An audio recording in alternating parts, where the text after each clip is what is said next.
What does it look like when a king pauses everything to remember his mother? Tonight, we take you inside Buckingham Palace for a reception that was never just a celebration. It was a tribute, a farewell, a thank you to a woman who gave her entire life to a nation that loved her back. And the guests. They weren't politicians or celebrities. They were people turning 100 years old. Centenarians, people who lived through the same century. Queen Elizabeth did, side by side, without ever meeting her. Until now, King Charles and Queen Camilla hosted a private reception at Buckingham Palace, and the occasion was deeply personal. It marked what would have been Queen Elizabeth II's 100th birthday. The guest list told the whole story. Senior members of the royal family were present: Prince William and Princess Kate, along with Prince Edward and Sophie, the Duke and Duchess of Edinburgh. The palace wasn't just filled with royals, it was filled with meaning. Centenarians from across the country were invited to share in the milestone.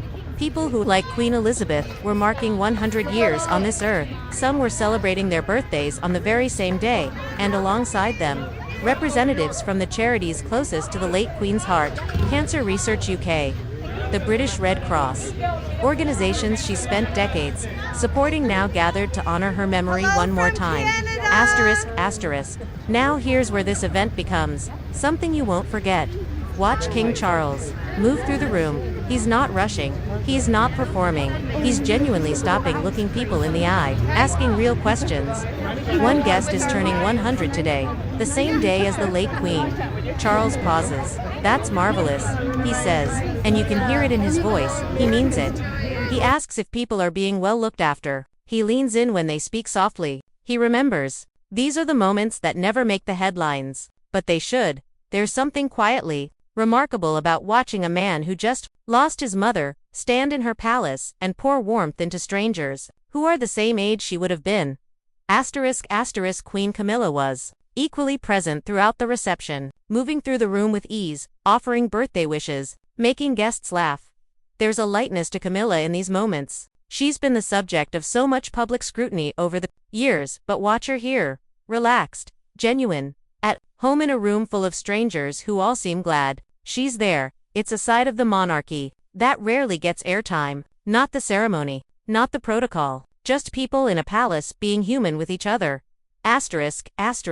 William and Kate were also in attendance, and their presence added another layer of significance to the evening. This wasn't just about honoring a grandmother. For William, it was personal. Queen Elizabeth was the constant, the anchor of his entire life. Standing in that room, surrounded by people her age, on what would have been her centenary that carries weight no title can describe, Kate moved through the room quietly, thoughtful, her style of engagement unhurried. Focused mirrors her mother-in-law's approach more than most people realize. Here's what this event was really about. Queen Elizabeth II didn't just reign, she showed up. For decades, she attended events exactly like this one. She sat with she remembered names, she made people feel seen by the crown. This reception was the royal family saying, "We will carry that forward." One guest mentioned they never believed they'd live to 100. Another shared that their birthday falls on the same day as the Queen's.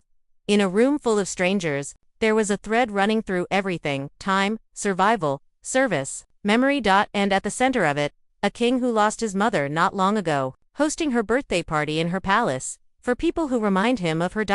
If that doesn't move you, nothing will. What struck us most about this reception wasn't the grandeur, it was the quiet humanity inside it.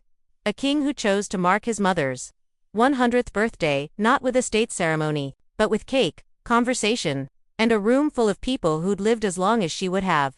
That is the royal family at its best. Not the crown, the character. If this video moved you, or if you think more people should see what the monarchy looks like when the cameras aren't rolling, share it. Drop a comment below, telling us, what do you think Queen Elizabeth's greatest legacy was? And stay subscribed, because as the royal family continues to navigate this new chapter, we'll be right here, bringing you every moment that matters.